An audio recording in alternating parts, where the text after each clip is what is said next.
I was scraping mud off my boots when her message flashed across my screen. Not my business, but a tall, muscular guy just came to your wife's. The words cut deeper than they had any right to. I stared at them, the silence of the motel room pressing against my chest. I'd been out of town for 3 hours, just enough time for the rot inside my home to crawl out into the daylight. I typed back, "I'm out of town. Can you help?" Her response came instantly. "You?" "Of course I can." That was the moment everything shifted, when suspicion turned into certainty, and certainty hardened into purpose.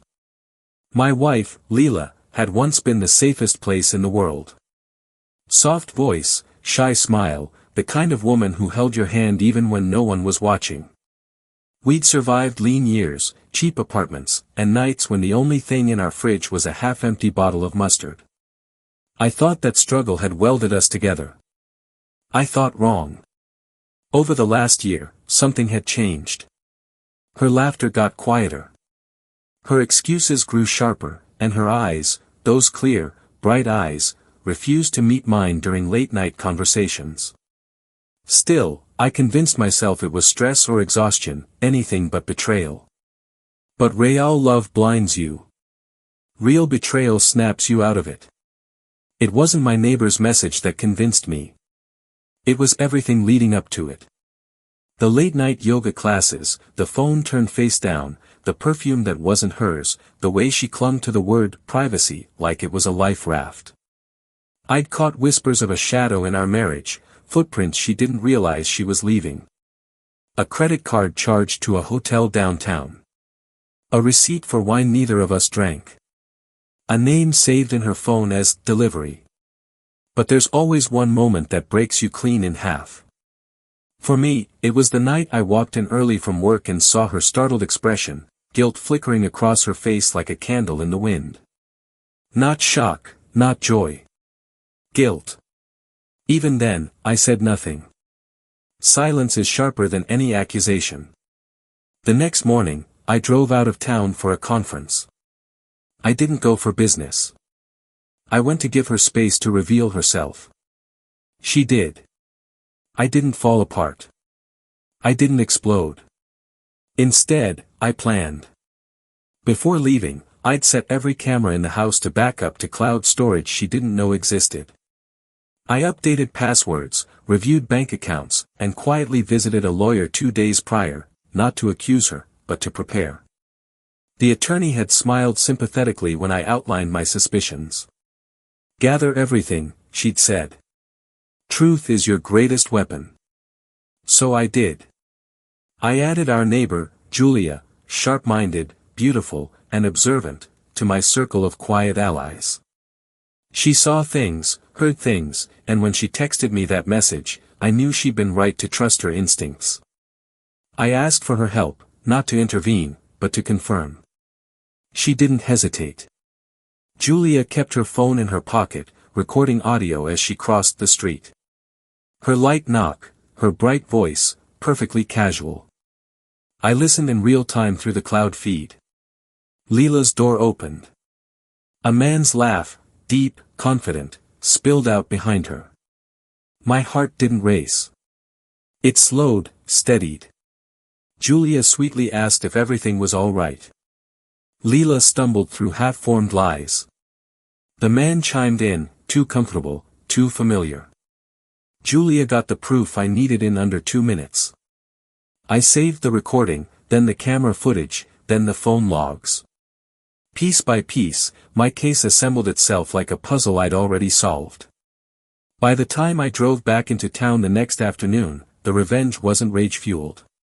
It was engineered. I walked into our home like a ghost returning to the crime scene. Leela looked up from the kitchen, startled again. She'd been startled a lot lately. "You're home early," she said. "I am," I replied. I placed my tablet on the counter and pressed play. The recording filled the room. Her face cracked open, shock, fear, shame, all struggling for dominance. She whispered my name like a plea. I didn't indulge her. "I've already filed," I said calmly. The papers will be served tomorrow. Her knees buckled. She gripped the counter the way someone grips the ledge of a cliff. I can explain, she breathed. I know, I said, and I'm not interested. I handed her a folder, financial accounts, asset divisions, evidence, timelines, all organized with ruthless precision. She flipped through the pages like they were burning her fingertips. You planned this? No, I corrected. You planned this. I just followed the path you laid out. When her lover showed up an hour later, predictable, entitled, he saw me in the living room and froze mid-step. You must. I know exactly who you are, I cut in. He tried to speak. I held up a single sheet of paper, a copy of the police report I'd filed for trespassing and harassment. You come back here, you face charges. Simple. He left without a word. Leela watched him go, then turned to me with wet eyes.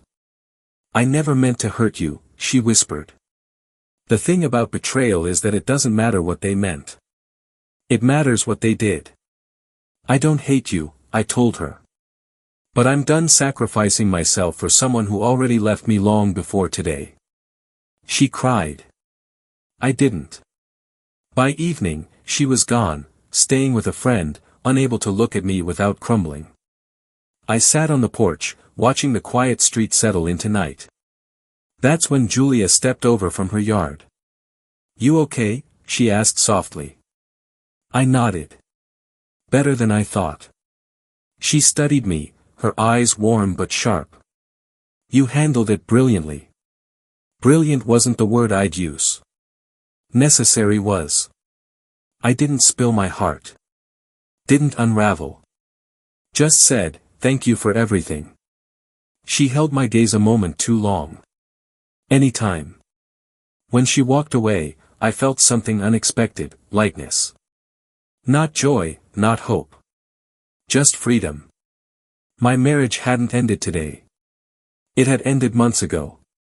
Today was simply the day I walked out of its ruins with my spine intact. And as I closed the door behind me, I realized something I hadn't been able to admit until now: I didn't lose anything. I reclaimed everything.